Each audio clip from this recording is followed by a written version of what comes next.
I'm the Pine, And I'm the Water, and you're listening to A Cup of Tea, a podcast about exploring life through each other's eyes. while sharing a cup of tea with you, like every week.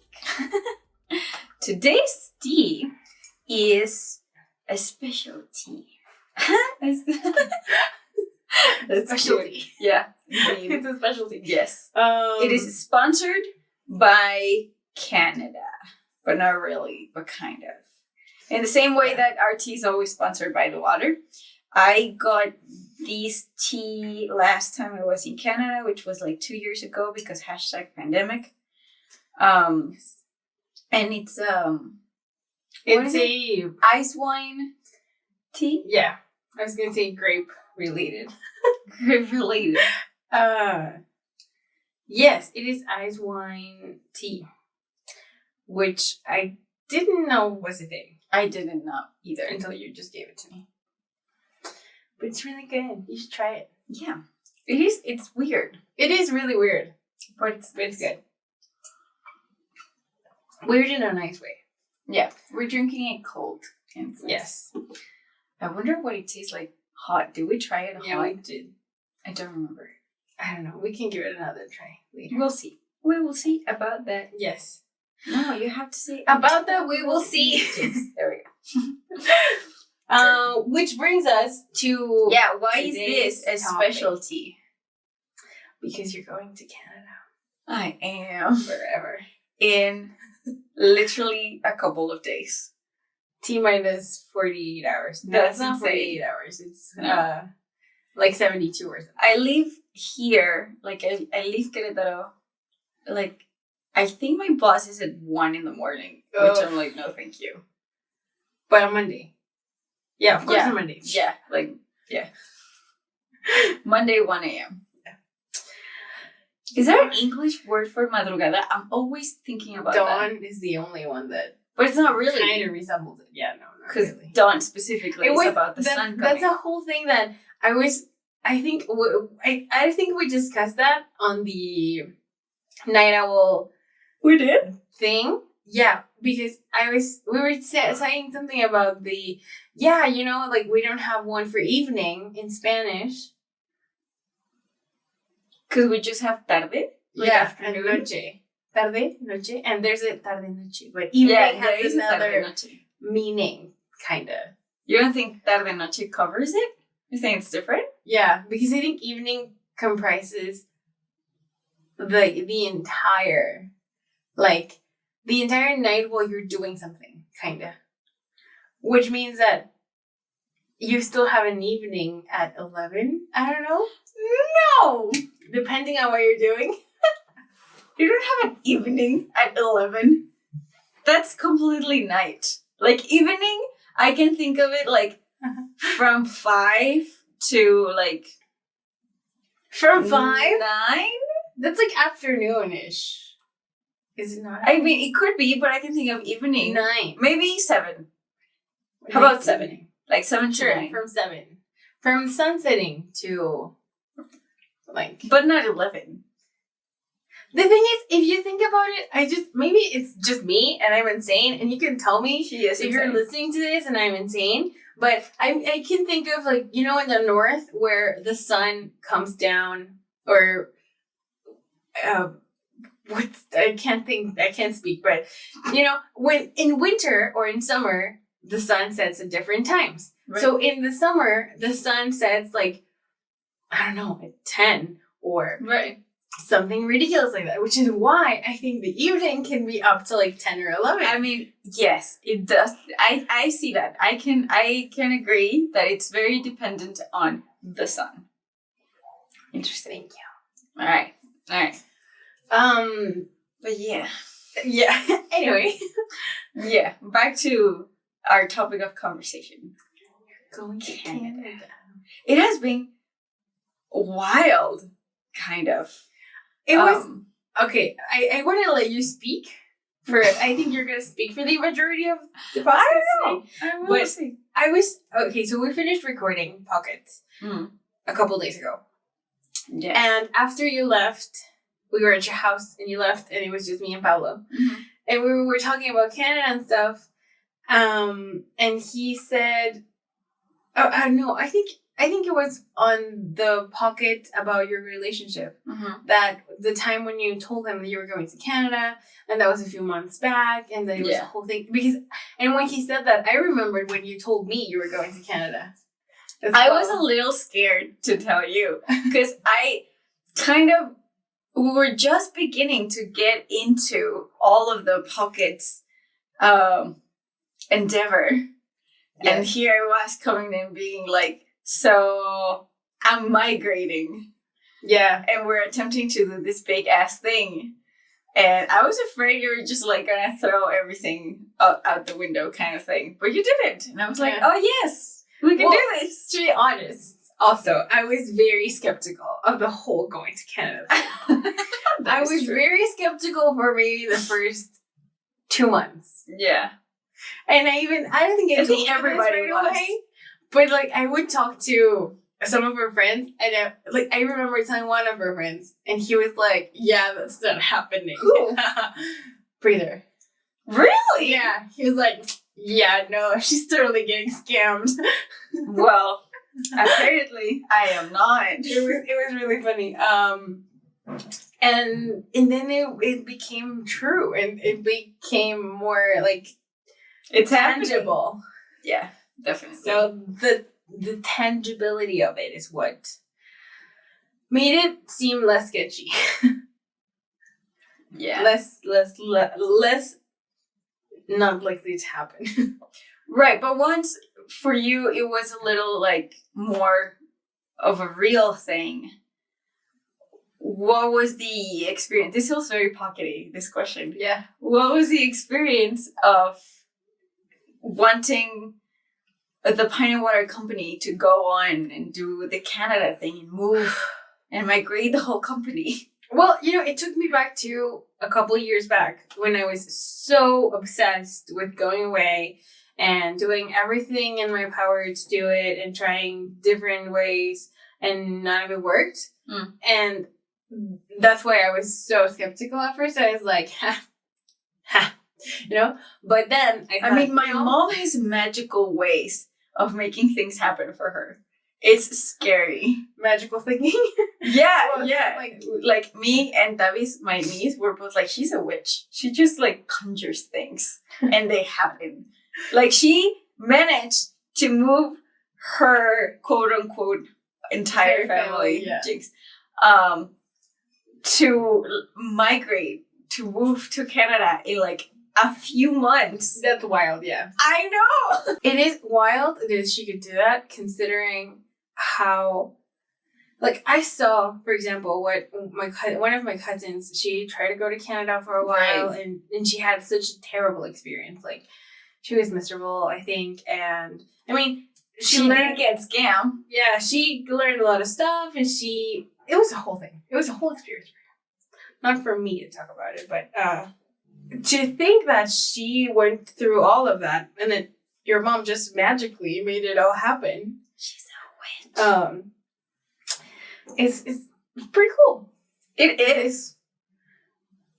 And also, I guess,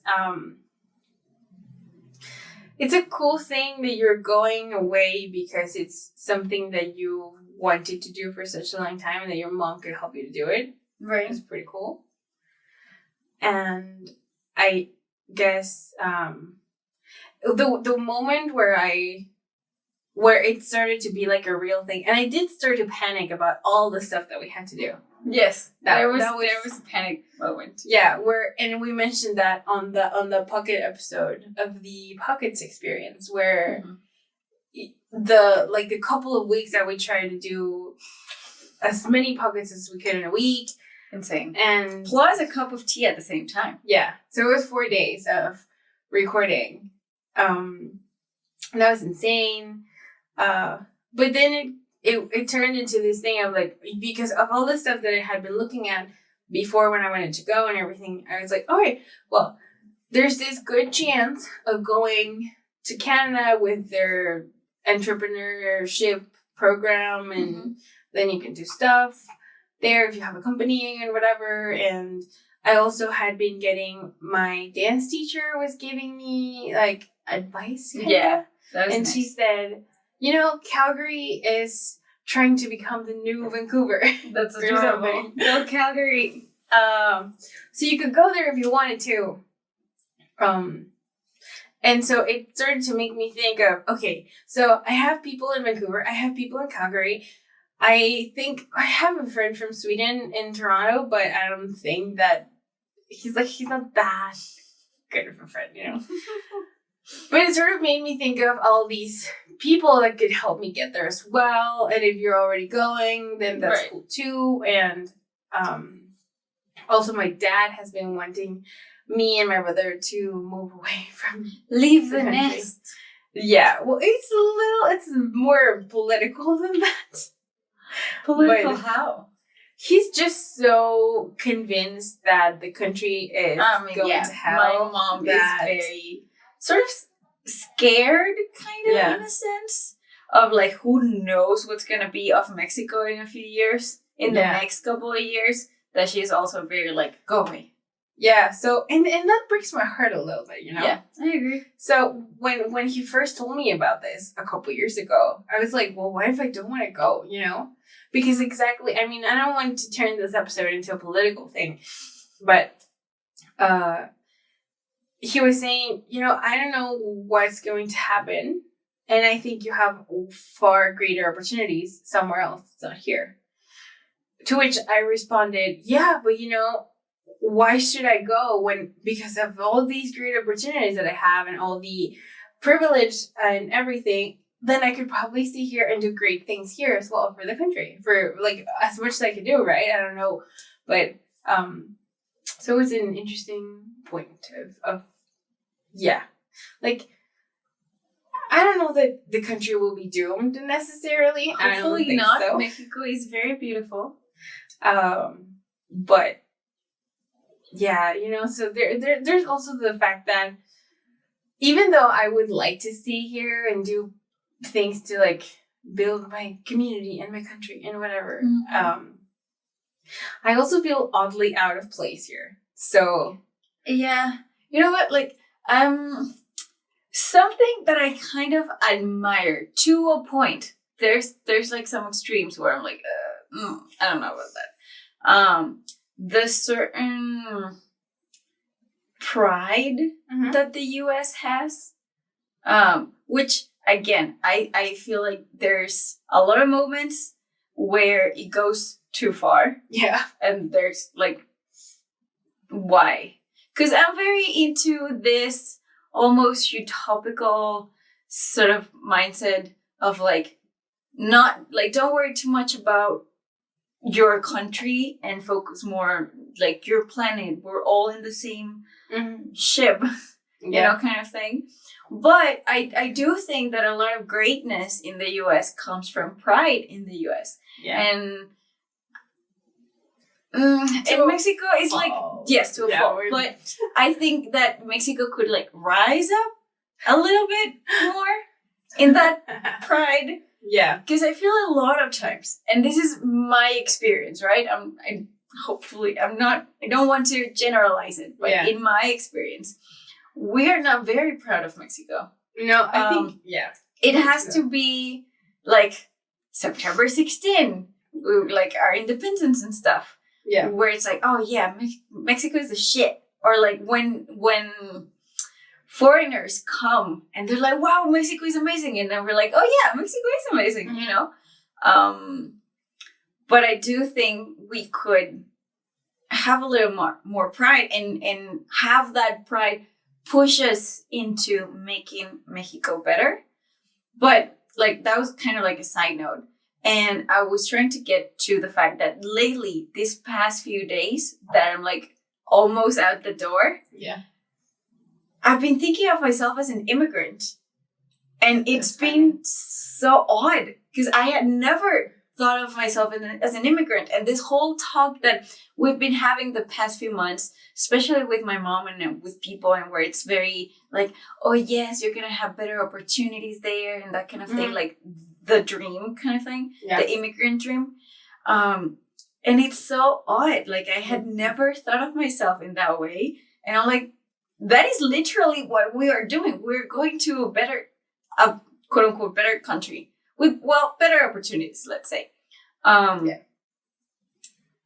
To try to be better than what we could be here or stuff like that.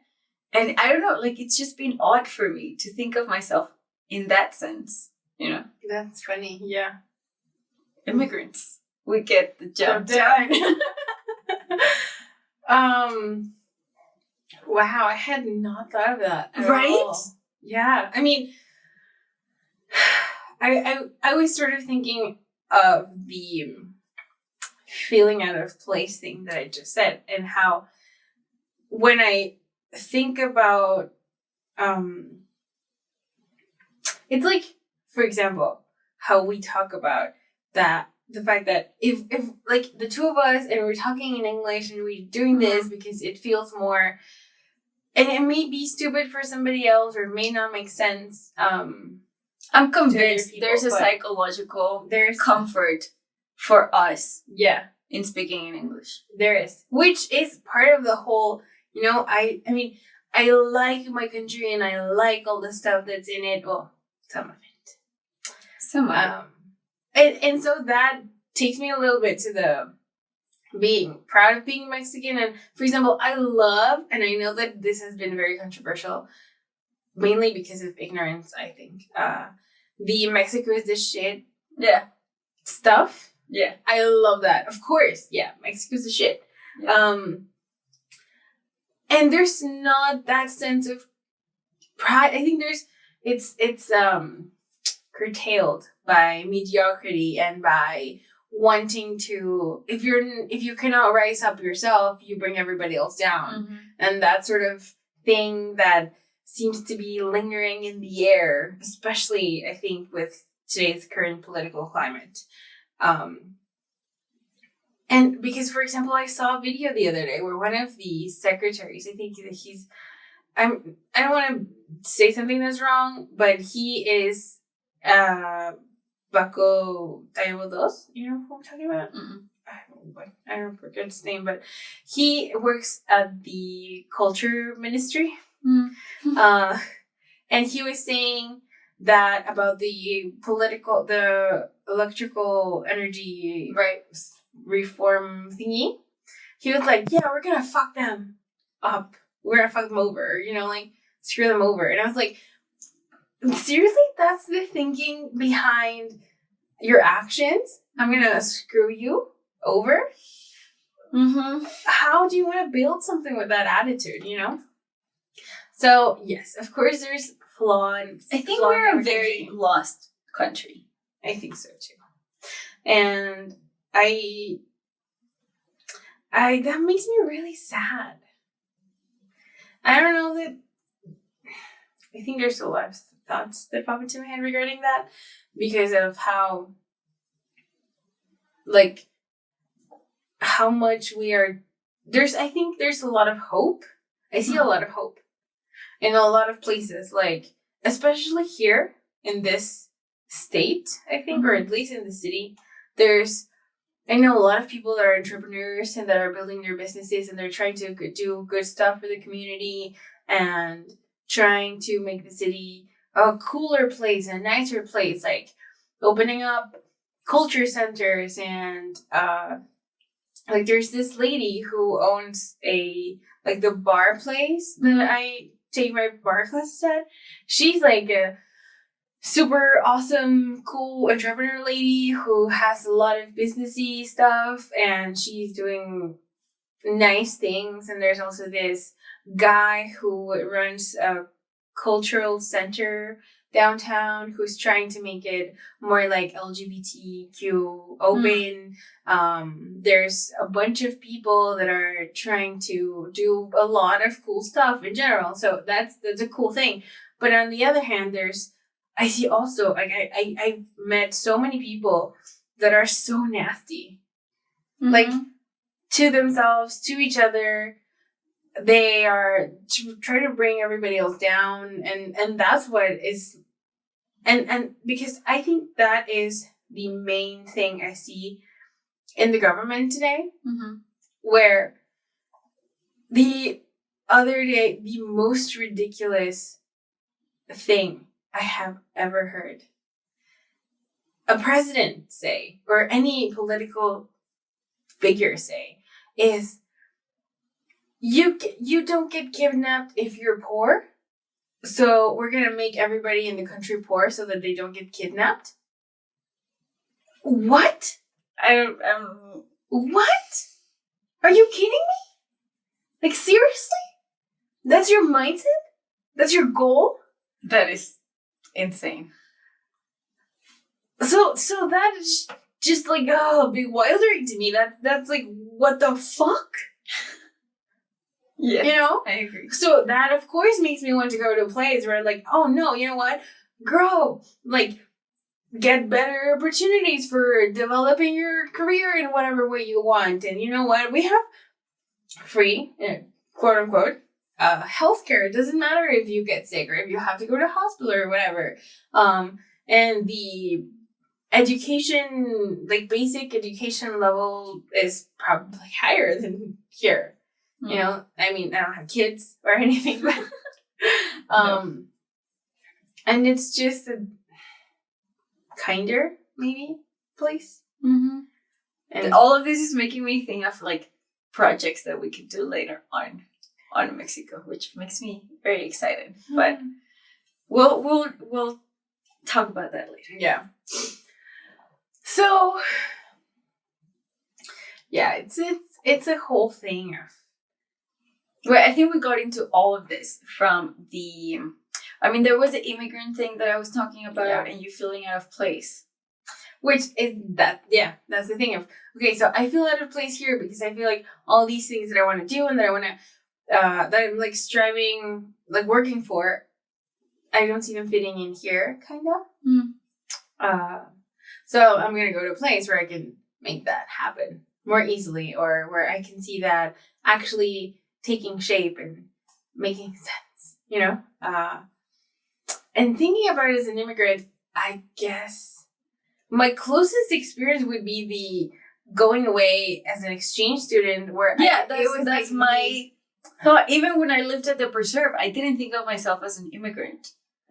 Because there wasn't this sort of background of thinking that it's like a better lifestyle and opportunities and growing and that kind of thing. Yeah. You know, and especially with the whole political atmosphere happening in Mexico, where it's like, let's go somewhere else because we don't know what's going down here. Yeah. It feels very sort of like, it's like, you know, when you were seeing this a couple of minutes ago, I was thinking of this. I didn't read it, but I found this article, or I stumbled upon it on how there was this lady that was saying, you know, when Trump was about to win the election, many Americans were saying, if Trump wins, I'm going to move to Canada. And not very many did that, but she did. And she's saying, and Canada is not as great as you might have thought. Mm-hmm. And I didn't go into reading the article. Because you should have. We could have used that. I know. Maybe I'll use it for next episode. Moving to Canada part 2. That's happening. Yes. So it was just thinking, you know, I guess if just, you know, assuming or like making a wild guess about what it was about, I think it's just you start noticing the bad things about the country where you just had it idealized before. Mm-hmm. Which, I mean, every country has a bad thing, right? And especially once you are in it and you learn about the shortcomings and you compare it to another place, of course. Sure. Yeah.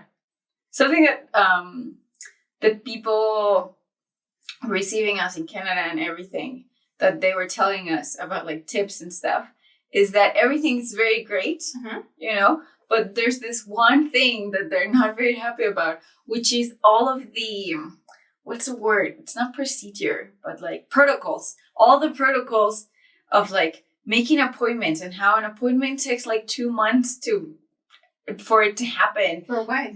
Like in general, like even like a haircut appointment kind of thing. That's what they were saying. Oh, and wow. that it's insane. And I don't know if I told you the thing about the car where it's like if your car breaks down and you take them to this mechanic, they don't even like check the car. Oh yeah. And it's just like by a scan, and the scan's like, oh, the motor, so you better buy another car. Yeah. And then this guy who is Mexican, who's like helping my family, he's a friend of the family's. He's like, no, this is what's wrong with it. Like, I know a little bit of the mechanics of the car, so this is what's wrong with it. This part needs to get changed. And the mechanic was like, no, that's the scan says that it's the motor or something. Yeah. He's like, no, just change it and you'll see. And then they changed it, and the car was good again. Yeah. So he was mentioning this as to, I don't know if to promote is the word, but there's that contrast of like how Mexicans we're very kind of like practical. Yeah. Maybe to a fault where we don't really care a lot about protocols, and there's a lot of like things going under the table kind of stuff. But, we make things happen kind of thing, which makes me happy. I appreciate it. I like not sticking to the rules too much. Yeah. As we've mentioned in other episodes. So, like, I don't know. That's the one thing they had to say to us about, like, things they don't love about Canada. And, there's this whole thing about food and how, because we are, like, a central country, like, we're in the middle. Yeah. By the equator, exactly. We have great climate and diversity and stuff, and fruit is cheap and all of that kind of stuff. And we're moving to a cold country. Yes. Where fruit is expensive. Yes. Although you have no idea how excited I am about all the vegan options I'm gonna have. That is true. It's kind of ironic. Did I tell you? Did you know that Snoop Dogg opened a vegan Kentucky Fried Chicken, or like he partnered with Kentucky Fried Chicken to have vegan Kentucky Fried Chicken? How can you have vegan fried chicken? That makes no sense. Oh my god, it's just like saying coconut milk. Of course it's made out of something else, but it's, pretending to be Kentucky Fried Chicken. So are you gonna cover a block of tofu and like bread it? I'm not actually sure Kentucky Fried tofu. What they use. I don't know if it's like tofu or soy, which is kind of the same thing. Or some sort of beyond kind of meat. What if it's beyond something I've been more likely to buy? Something like that. They're doing something. But I'm just so excited. I can't wait. My immediate thought then was, it's so ironic that being a cold country, they have so many like organic and vegan and whatever shit. When the veggie part of eating is so expensive. Well, more expensive than it is here. Yeah, I agree. But you know what? It's yeah, okay. So there's the whole like processed vegan products, which are also not great because they're so processed, and that should not be the base of your vegan diet. But I just think there's more awareness and more choices in like menus and restaurants and going out and stuff of having vegan dishes that are not necessarily made of Beyond products, or what's the other one? Impossible, exactly. And we don't have that yet. We are a very meat-oriented country. Yeah. And it's so funny. Did you watch? I don't think you did. But remember that I was telling you about this interview of Lin-Manuel and Hermione. Emma Watson. Thank you. And Emma Watson. And they were talking about, because Lin-Manuel was saying something. I don't know how they got here. I don't remember. Yeah. But he was saying that he grew up, I think, vegetarian or something. And not because of any, like, decision, kind of. He just didn't like the taste or the texture of meat. Mm-hmm. And at some point in his teenage years, he started to like it, so he started eating meat. But he was saying, he was telling Emma about how his grandfather was, there was this sort of relation between him not eating meat and him not being a man, like a manly man.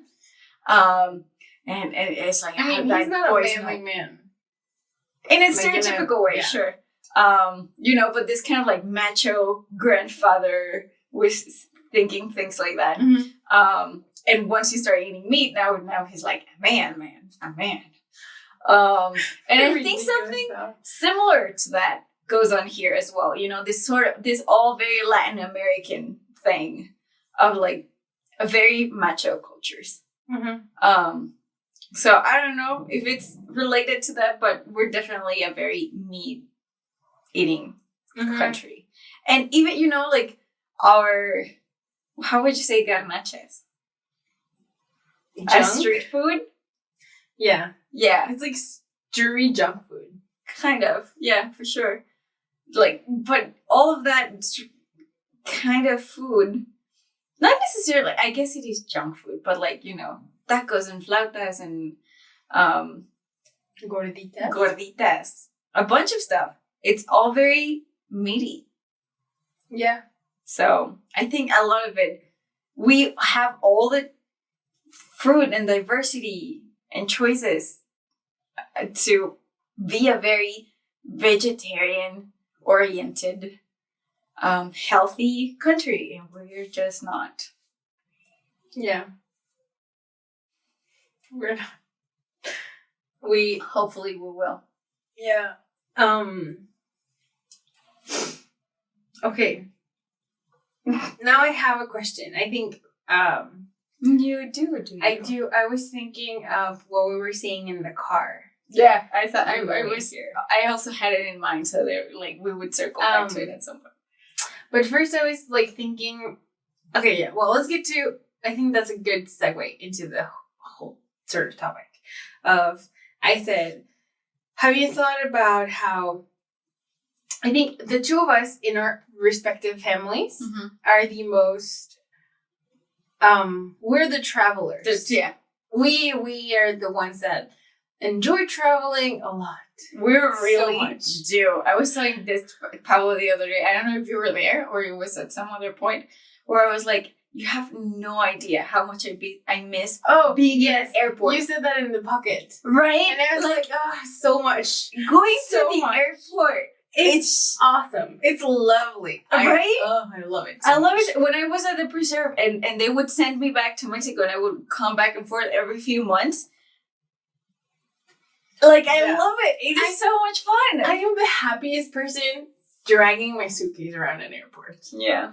I love it. I mean, probably it's one of those things that if we did it too much, we wouldn't love it as much. Yeah. But we're in that sweet spot where we've done it enough that we'll love it. Yeah. It's the beginning of an adventure or even the ending of one. Yeah. Which definitely the beginning is better. Yes. But still, going to an airport and getting in the plane. Oh my goodness, I'm so I can't wait. So that brings me to that question of so I was thinking, I remember all these times where I have traveled with my brother or my grandma or my other grandma, or more people, right? In general, where because I tend to be the one that has traveled the most, then I end up being the one that goes to the chicken counter and I do the bag thing and I do you feel that it's something like that you sort of automatically do? Like you're very organized. We've mentioned this, that's the watery part of you. Yeah. You're very organized. So because you know what to do and what the next step is, do you just find yourself in this position, or is there a point where like people look at you and expect you to know the answer? I think it's a little bit of both. Because, for example, if it's with like here at my grandma, like the most recent example, was that we went to Monterrey for my brother's graduation, right? And I booked the hotel and I booked the flights and I booked everything. And so in that, like starting with that. My dad was the one who was like, oh, help me do this. Because you know where to, like, get the cheapest airplane or how to look for the hotel. And it's not that my dad doesn't know how to do it, right? But he has this idea that I know how to do it better. Which maybe I do, maybe I don't. I think anybody can grab a computer and just Google stuff. Yeah. you know? Mm-hmm. And then we got to the airport and I had all the tickets on my phone and I went to the counter thingy to got a wheelchair and got a wheelchair for my grandma because we had requested that. So I was like, because I did the first thing and I kept doing the other stuff. Mm-hmm. And my brother likes to participate as well. So he's also very much like, oh yeah, let's go check this out. You know, let's go do this and let's go do that. So there's a little bit of both maybe. Which gets me to my question. Right. Of, given all these things that I was thinking about, you are in that position now where you, because you have not traveled like with your brother and your niece and nephew, it's not like you have taken your family somewhere. Like, not that you haven't, you know, but. I mean, usually our travels as a family are road tripping. Yeah. And going from Querétaro, which is in the middle of Mexico, to Sinaloa, which is somewhere 8 up hours north. north. Yeah, 8 hours north. And in those cases, my mom is very on it. You know, she's the matriarch of the family. And I was very little when all of this started. I wasn't even existing when all of this started, when she would start traveling with my brothers. So then it moved up. And when it's other kinds of traveling, most of my travels I've done by myself. Exactly. So, that's my point. You know, when I went to the preserve for the first time to check it out and have my interview and all of that, my mom went with me. Mm-hmm. And in that case, she was very looking to me to do things, but that was because of the language barrier. Mm-hmm. Because she doesn't speak English. Which is another component of this whole thing now as well. Yeah. So right now that it's my brother, my nephew, my niece. I mean, my brother is almost 40. My nephew is 17. He's about to be 18 next month. And my niece is 16. So, and they're not very fluent in English. Yeah. So I wonder if that wasn't the case, if they would be more proactive about it. But I don't know. Maybe it's that kind of matriarch way that my mom is passing on to me. You know, this kind of torch. You're the next matriarch. I am the next matriarch of the family, which I kind of see happening. I could totally see it happening. You know what? And my mom has several times not like have a serious talk to me, but just mentioned that the state of her affairs and if something happens to her and if things like that, like I'm in charge. And I'm like, I'm the little one. What are you talking about? I mean, look at your brothers. Come on. They don't have the best track record. Yeah. That is true. I mean, not to be mean. No. Just we say this with love. We all have the same mom, even though in a like in a psychological way, we've had different moms, but every sibling has a different mom from their sibling, and different parents. But anyways, so the thing is that they have a different dad than my dad. So, and what I mean by all of this rambling is that we had very different upbringings, even though we are the same family. Yeah. And there's my brother who's almost 40, and then I have my brother who is, I'm 26, he's 36. And it's at least a 10-year difference. Yeah. So it's, very different. So it's okay. It's okay. Sometimes though, and especially, this is one of my concerns, moving to Canada as a family, migrating with my family. I am very used to doing things by myself and taking care of myself. And I'm very good at it. But when it comes to taking care of others, you're lousy at that.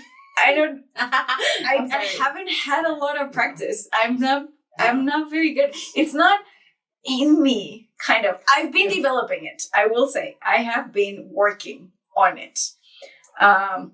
But baby steps, you know? And right now it's like baby steps, but now I have to run a marathon. Yes. So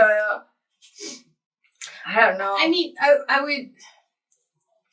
It's just kind of funny that you're saying this because you're not the most nurturing person.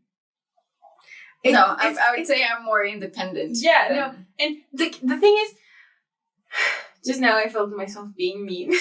Or bitter, maybe. Bitter. When I said bitter. Lousy and that. But the thing is, because I remember that was an issue. I knew you were going to think right? about it. Yes, you know what I mean? Yes. You know what I mean? Okay, yeah, there's this time, a long time ago, that we traveled, and I was like, why are you not being, like, nice? The host. Yeah, yes. And I had such an issue. Like, I didn't you know what? Like, I thought about it lately. Because we've had this whole conversation about our friendship and whatever. Yeah. And I thought about that one. And the thing is that it was never, our friends who are very hosty. Yeah. You know who I'm talking about. I know okay. who you're talking They about. are super hosty. And going to their house is one of like the nicest experiences, you know? And that was just never a thing in my upbringing. Mm-hmm. Plus, growing up, I was a weird, I hope you know this by now, that I'm a weird person. But I was one of those kids that I didn't like having people over. And even when I would go over to other people's houses, like, I'm not too fond of sleepovers. Mm-hmm. So at 8 a.m., I'm like, I'm ready to go. Yeah. I want to go back to my house, you know? So it was just never very, like, having people over at my house and my mom being our old hosty. My mom is a very nice host, you know, and she takes care of people and she's very serving and stuff like that. But because my journey was very about just doing my own thing, always, that was just never a thing. And when the whole being a host in our vacation thing came up, I truly just didn't understand it. To me, it was just like, hey, so there's this opportunity for all of us to go to the beach and not pay for the hotel. How about we do it? And it's okay, so let's do it. And when you brought up the host thing, I was like, what do you mean? Everybody's up for themselves. Like, I don't understand. You know, it was such a thing. Yeah. Oh, yeah, that was funny. So in that, I think you've gone a long way from that I think to so now. Too. I'm just more aware. Even though it's not, you know that how in Spanish it's como me nació, ¿sabes? So how do you say that in English? Like, it just grew in you. I don't know that it's the same. But yeah, it's not. You felt like doing it. It's not inherently. It's not. What is it? There's a word that I'm thinking about. I'm trying to translate it. No, not translate it. There's where you intrinsically. Yes, that is what I'm thinking about. It's not something that comes out of me intrinsically of like wanting to serve people in a nice way, in a hosty way, in a homey way. Yeah. It's something I'm working on. Yeah. Anyway, to not get sidetracked. Right. That I think, because I was thinking about it as, I think it's going to be a challenge for you to do that. But not in a... I also don't want to fall into being a mom. Yeah. Both to my nephew and my niece or to my brother. Yeah. Because I was thinking, okay, I think, you're going to move with your brother and your siblings. Paolo always calls them my cousins. And then I'm like, my nephew? My niece? She's like, yes. Where, because of that whole thing of you being the next matriarch and all of that, I was just thinking, I mean, I don't know how hard or easy it might be to fall into that. Being a mom to your nephew, niece, and brother is going to be like, because your brother is older than you. So, But at the same time, I feel like he's so, like, letting people handle the stuff other than, like, you can handle it.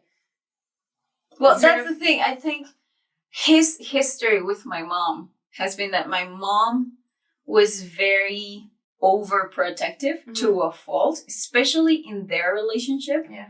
I think my other brother and myself got out of it sooner. Yeah. So I think my brother just hasn't had the opportunity because my mom was very controlling and is very controlling. I just know how to dodge it.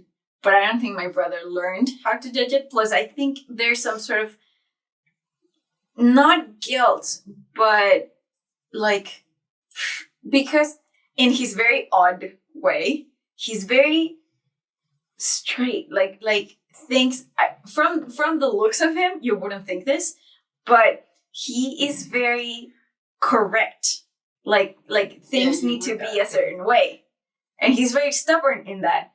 So if my mom says something, it's like, oh, like, you know, it has to be. So this sort of kind of following orders thing, I think he has going on with my mom. So I don't think he was ever very into challenging what my mom said, which my other brother and myself did. Well, I don't think I challenged it. I just think I didn't care enough.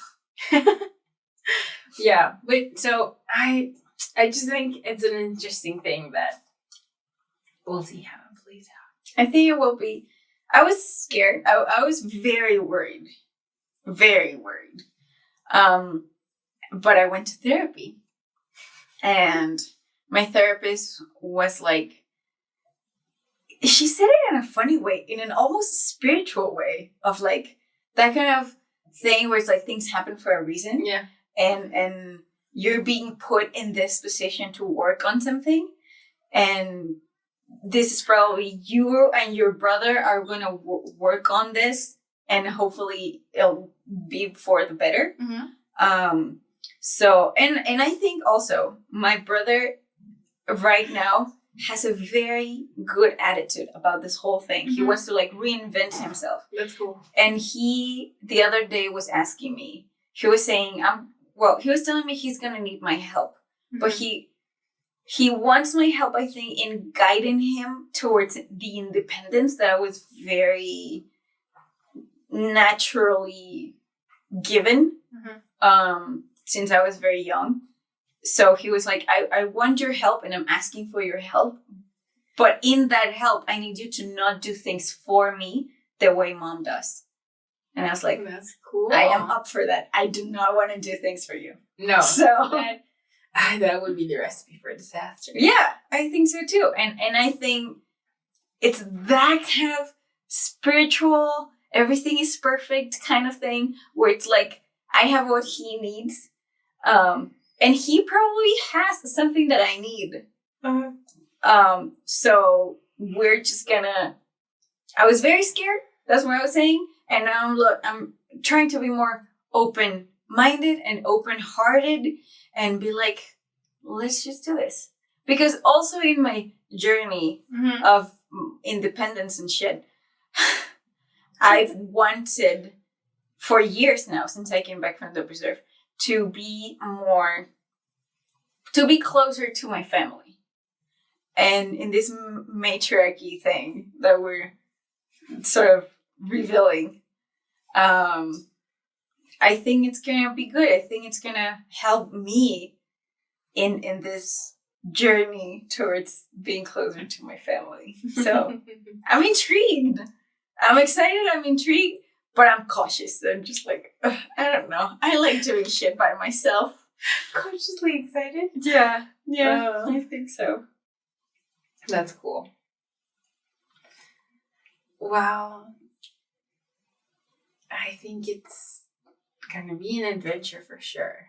Definitely.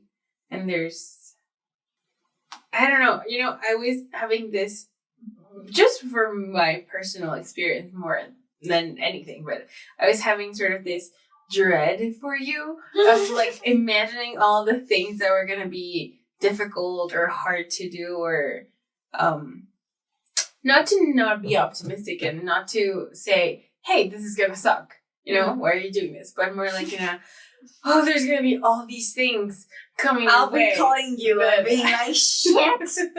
Or be like, well, you know what? It wasn't that bad. Yeah. Or something. Do you have any, like, a further thought right now in your mind? Because I had a question. I'm thinking you're having a more positive outlook than I kind of maybe would have or first saw. I like, my first reaction was please, I don't want to do this. And my mom was very, I think it's where the passing the torch thing happened, where she was like, I know you're okay doing things by yourself kind of thing, and I know you could just go by yourself and fine and whatever, but I'd rather you all go together. Yeah. And you are there to guide them and help them. Sometimes I think my mom sees me like, and probably this is a thing parents do at some point, where they see their kids greater than they are. Yeah, kind of. Yeah. In a sense where I think my mom admires me in a lot of ways. That's cute. Yeah, it is very cute. And I think it's because this whole like independent thing, and the fact that I'm very zen and stuff like that, I think she admires it. So I think the torch thing conversation was a little bit like, I'm hoping you can guide them a little bit with your wisdom. Exactly. Yeah. Yeah, for sure. So at the beginning I was being selfish, but it was sort of a defense mechanism because I am very zen because I keep a lot of things out of my,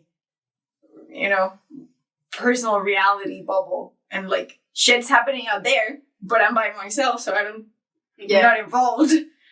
And now I'm gonna be involved, so I don't know how easy it is it's gonna be to be as zen as I usually am.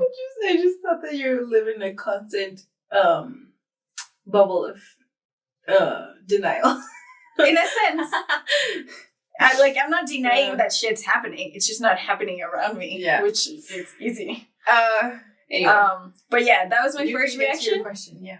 And now I'm being open-minded and open-hearted, and my mantra is gonna be that spiritual thing of like, everything happens for a reason.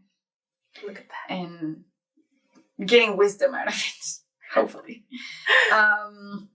It was just, if you have given it any deep thought as to what your experience of moving away will be, Jinx. Because I don't know if we've been too outspoken about it, but right now I'm moving, but we're hoping that you'll catch up pretty soon. Exactly. In a few months. Well, I've thought about it a lot, going to Sweden 2.0 sort of thing. In what way? Like, what's that mean? I'm going away by myself to this other place to do whatever the fuck I want. Isn't life great? Yeah. I think I've been listening to this TikTok song thingy has come up so much in my Instagram. Yeah, basically just Instagram. That has this song of like, what is it like? Yeah, fuck no, I do what I want to. That one? Okay. So not that I would know. I'm not yet on TikTok. No, you should. It's a terrible idea. I'll take that. But I feel, and this is very Instagram-y. So it's highly curated, very biased, but I've been getting so many like reels or whatever they're called of people hiking in the Rockies. Oh. And I'm like, I cannot wait I know. to do that. So that's been most of my wishful thinking. Right. Of like, oh yeah, going hiking and working and living in a different city and having my own space and my place again.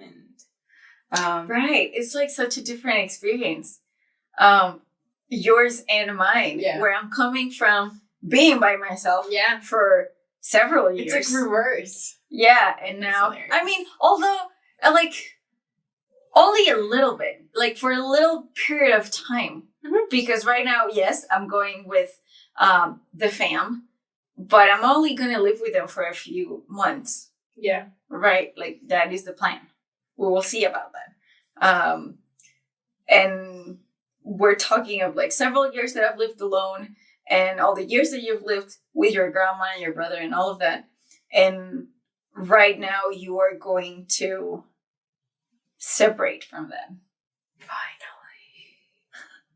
So I guess there's not that many, like, Dread? pondering. Not even, Oh. yeah, I mean, could be, but not a lot of pondering about, like, the separation. It's more of a, not anxiety in a bad way, in like an anxious, can't wait for this to happen. No, it's more excitement than anxiety. Yeah. It's I mean, there's of course a high level of uncertainty, but it's Does that worry you, or is that like no? exciting? It's more like we can deal with it. We can do it. We can. I was trying to think of a Hamilton song, but none of came to mind. You can rise up. Yes. Yeah, it's more like that feeling of adventure waits, and there's so much, And we'll figure it stuff to out. do, and yes. So I do, you know what I've thought a lot about, and it's the organizing thing you said. Not here. I think we're just down in the kitchen. Yeah, we've mentioned the organizing thing. I think in the last bucket we did. So yeah, the organizing mind thing has been more like, oh, okay, I would need to take this and this and this, and like what would the best way to do it be, and what kind of stuff do we need to do? I love doing that. Like I when I've had this conversation a little bit with Pablo, where he's trying to figure out like what school to go to and what program to do and stuff like that. And the other day I was doing research on like what car I would want to get and what bank I want to join and things like that. I was telling him about this research thing. And whenever I say stuff like that, he's like, oh, you're such a dork. And I always want to help him with the organizing things and thoughts and that kind of stuff. So, like, I get, oh my goodness. I just remembered my, you know what, like, I chart think of it, thingy that, I think of it like window shopping. Yeah, it is a lot. It is like such like window like, because maybe you're not necessarily getting that bag, or maybe you're not packing that thing, but it's like, okay, I'm considering my options. I'm sure what would probably be better. I love it so much. Yes. And now I'm just remembering that window shopping was such a thing for us. Yeah. Like we used to do that a lot. Yeah, we did.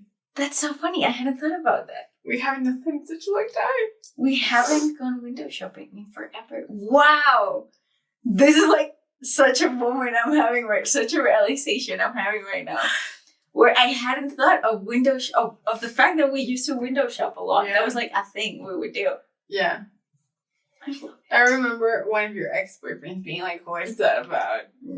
Yeah. Stupid ex-boyfriends. Yeah. Well, on that note, this is the last cup of tea we'll do together in a while. Hopefully not a long while. I mean, I'm just saying in the same room. Well, for sure. Definitely. For sometime. Yeah. Hopefully not that long time. Hopefully not that long. We will figure out the logistics of that. We will. I just wanted to wrap up. Like, I guess this is your wrapping up. Yes, it is. I just wanted to bring out the whole road tripping thing. I want to keep it under wraps, though. It's like Okay, that thing of we could we tease can it. tease it. Yeah. Well, I'm thinking about road tripping. I was very inspired, and maybe that can be. I don't want to wreck something that I've wrecked before already, but I love your biscuits, and by Red and Link, which I've mentioned before. So you should, if you at all listen to one of their episodes, do their solo trips. One is hilarious, and the other one is really cool and funny, and inspiring. Okay. Okay, well, the one is hilarious because Link is just Hilarious. And Red is very insightful and very, I don't know. I like him. I like on a personal level. Like I like him. He has a crush. Like and apart from the crush, it's not just a crush. It's like when you actually like how someone is. Mm-hmm. You know, like I don't see that I could be her friend. His friend. What did I say? Her. His. Yeah, no, he does have long hair, but his friend. But I just like him as a person so much, like when as a human being. Yeah. So there's solo trip ones that have inspired an idea that I have. I am so excited. Is all I will say. Oh my goodness, I'm so excited to not jinx it. Yeah, we won't. But road tripping. Yeah. Oh my goodness, I can't wait! And I can't wait to do the episode where we talk about how we're already in Canada. Yeah. Well, I'm excited for the one after this one where you talk to us about what the trip was like. I am excited as well. And yeah. Oh wait, I want to say, like, I know. So we always have our mics here, and I forgot mine because it's already packed in my suitcase and it's ready to go. I don't know. I wanted to bring it up because I think it's so cute in a sense. And I'm just very happy that we are going to keep doing this whole pine and water company and migrating it and making it happen. We have so much work to do. We have so much work to do. It's insane. But I'm excited. Yeah, me too. And it's like that kind of work that you are excited to do. Yeah, definitely. And looking forward to. And it's not a chore, which I really love so much. I love the fact that the work is not something dreadful. You know, that it's not something, I have to do this. Yeah, and like, that's what, that thing, well, I don't know if you know, but like Pablo is very anxious about finding a job that he loves. Mm-hmm. And because you and I are having this experience, I feel like it can be like, it exists. Yeah. It is out there. And I know right now we're not getting paid or anything, but it's one of those sort of cliche things like, would you be doing this if they didn't pay you? Yeah. And it's like, 100%.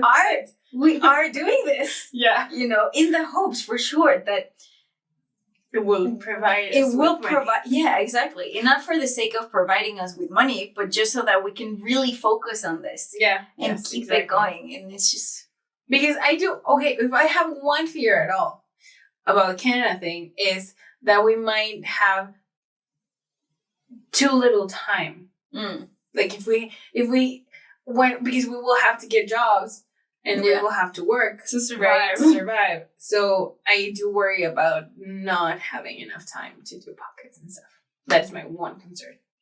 Well, we will hustle. Yes. And we will make it happen. We are going to die. But it's going to be amazing. It's going to be legend. Wait for it. Dairy.